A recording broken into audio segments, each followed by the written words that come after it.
గురుభ్యో నమ శ్రీమాత్రే నమ. జై శ్రీమన్నారాయణ అండి. ఈరోజు మనం 12వ భావం చిట్ట చివరిదైనటువంటి ఈ 12వ భావం గురించి మనం తెలుసుకుందాం. మరి 12వ భావం మనకేం తెలియజేస్తుంది, మరి 12వ భావంలో మనం తెలుసుకోవాల్సినటువంటి విషయాలు ఏమిటి అనేటువంటి విషయాలను మనం తెలుసుకుందాం. 12వ భావాన్ని మనం వ్యాయ భావము, మోక్ష భావము అని పిలుచుకుంటూ ఉంటాం. జన్మకుండలిలో 12వ భావం స్వరూపము, ఫలితాలు, ప్రభావాలు మరియు పరిహారాలను తెలియజేస్తూ ఉంటుంది.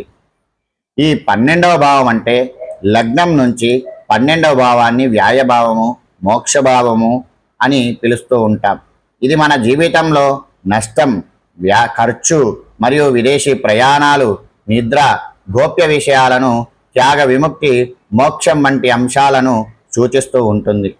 ఈ 12వ భావం సూచించే అంశాలు ఏమిటి అంటే వ్యాయం ఖర్చు ఎంత, నష్టము ఎంతుంటుంది, ఖర్చులు ఎలా ఉంటాయి, మరి విదేశీ ప్రయాణాలు, విదేశీ నివాసము, నిద్ర, కళలు, ఆస్పత్రి, మోక్షము, ధ్యానము, త్యాగము, విరక్తి, గోప్య శత్రువులు, గోప్యత, ఆస్పత్రి, జైలు, నిర్బంధం, ఏకాంతం, మరియు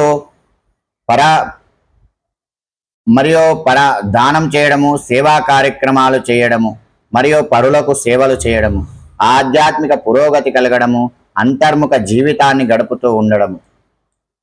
ఈ 12వ భావం గనక బలంగా ఉన్నట్టయితే విదేశాల్లో స్థిరపడి విజయం పతాకాన్ని ఎగరవేస్తూ ఉంటారు. మోక్ష మార్గంలో పురోగతి ఉంటుంది. ధ్యానము, యోగా, తపస్సు పట్ల ఆసక్తి ఉంటుంది. దాతృత్వము, సేవాభావం కలిగి ఉంటారు. రహస్య జ్ఞానం ఉంటుంది. తత్వ జ్ఞానం ఉంటుంది. సుఖమైనటువంటి నిద్ర కలిగి ఉంటారు. ఆధ్యాత్మిక జీవితాన్ని కలిగి ఉంటారు. అదే ఈ 12వ భావంలో గనక పాపగ్రహాలు ఉన్నట్టయితే, పాపగ్రహ వీక్షణ ఉన్నట్టయితే, ఈ 12వ భావాధిపతి పాపగ్రహాలతో కలిసి ఉన్నట్టయితే అవసరం లేని ఖర్చులు పెడుతూ ఉంటారు, నష్టాలు కలుగుతూ ఉంటాయి. నిద్రాలోపం ఉంటుంది, మానసిక ఆందోళన ఉంటుంది, రహస్య శత్రువులు ఉంటారు, వల్ల ఇబ్బందులు ఎదుర్కొంటూ ఉంటారు. విదేశాల్లో ఇబ్బందులు ఉంటాయి. వ్యసనాలు, చెడు అలవాట్లు, జైలు యోగము, కోర్టు కేసులు, ఒంటరితనం, డిప్రెషన్, ఇవన్నీ కూడా ఈ 12వ భావం పాపగ్రహాలు ఉన్నట్టయితే, పాపగ్రహాల వీక్షణ ఉన్నట్టయితే, పాపగ్రహాలతో కలిసి ఉన్నట్టయితే ఇలాంటి ఫలితాలు కలుగుతాయి. అదే ఈ 12వ భావంలో గనక ఈ నవగ్రహాలైనటువంటి ఈ గ్రహాల స్థితి పొందినట్టయితే, ఒక్కొక్క గ్రహం స్థితి పొందితే ఎలాంటి ఫలితాలు కలుగుతాయి అనేటువంటిది మనం తెలుసుకుందాం.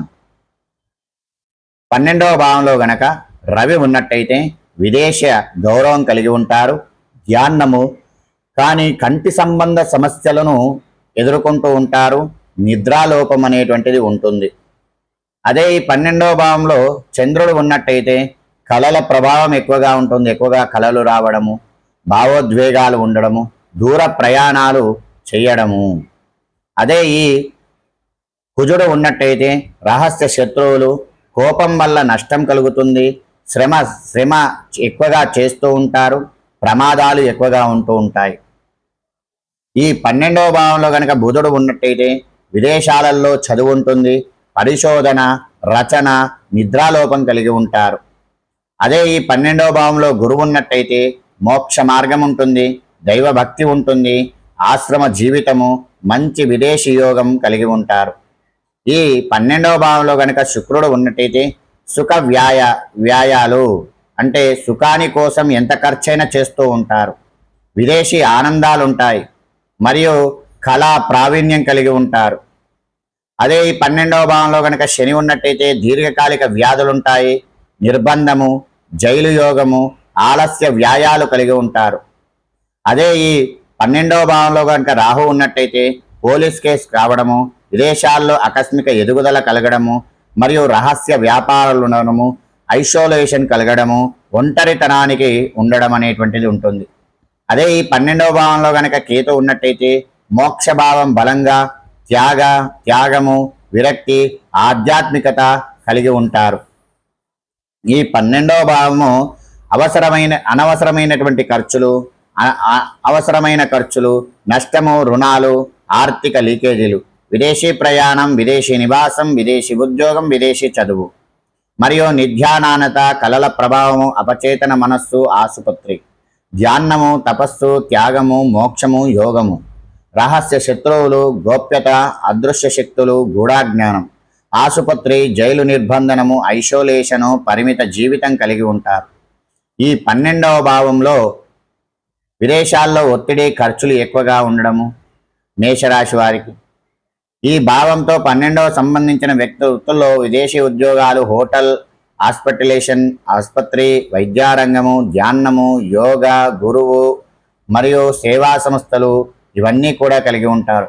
ఈ 12వ భావం కోసం మనం చేసుకోవాల్సినటువంటి ఫలితాలు ఏమిటి అంటే ఓం నమో నారాయణాయ నమః అనేటువంటి మంత్రాన్ని చదువుకుంటూ ఉండడము, దత్తాత్రేయ స్వామిని ఆరాధన చేయడము, అన్నదానము, సేవా కార్యక్రమాలు చేయడము, పడక గదిని శుభ్రంగా ఉంచుకోవడము, నిద్రకు ముందుగా ప్రార్థన చేయడము, అవసరం లేని ఖర్చులు తగ్గించడము, ధ్యానము, ప్రాణాయామము, ఆశ్రమాలు, పుణ్యక్షేత్రాల సందర్శనము, గోప్య దాన ధర్మాలు చేయడము, సేవలు చేసుకోవడము, అలాగే దుర్గా అమ్మవారిని పూజించుకోవడం వల్ల మంచి ఫలితాలు అనేటువంటివి కలుగుతూ ఉంటాయి. ఈ 12వ భావం మన జీవితంలో వ్యాయ నష్టం మాత్రమే కాదు, మోక్షము, ఆధ్యాత్మిక పురోగతి, త్యాగము, విముక్తికి కారణం. ఈ భావాన్ని సరిగ్గా అర్థం చేసుకొని శుభ ఫలితాలను పొందడానికి పరిహారాలు పాటించడం ద్వారా మంచి సుఖమయమైనటువంటి జీవితాన్ని గడుపుతూ ఉంటారు.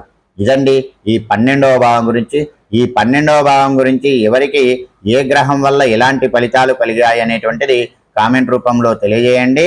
నన్ను ఆరాధిస్తున్న ఈ వీడియో నచ్చినట్టయితే లైక్ చేయండి, షేర్ చేయండి, సబ్స్క్రైబ్ చేయండి. నన్ను ఆరాధిస్తున్న మీ అందరికి కూడా కృతజ్ఞతలు. జై శ్రీమన్నారాయణ.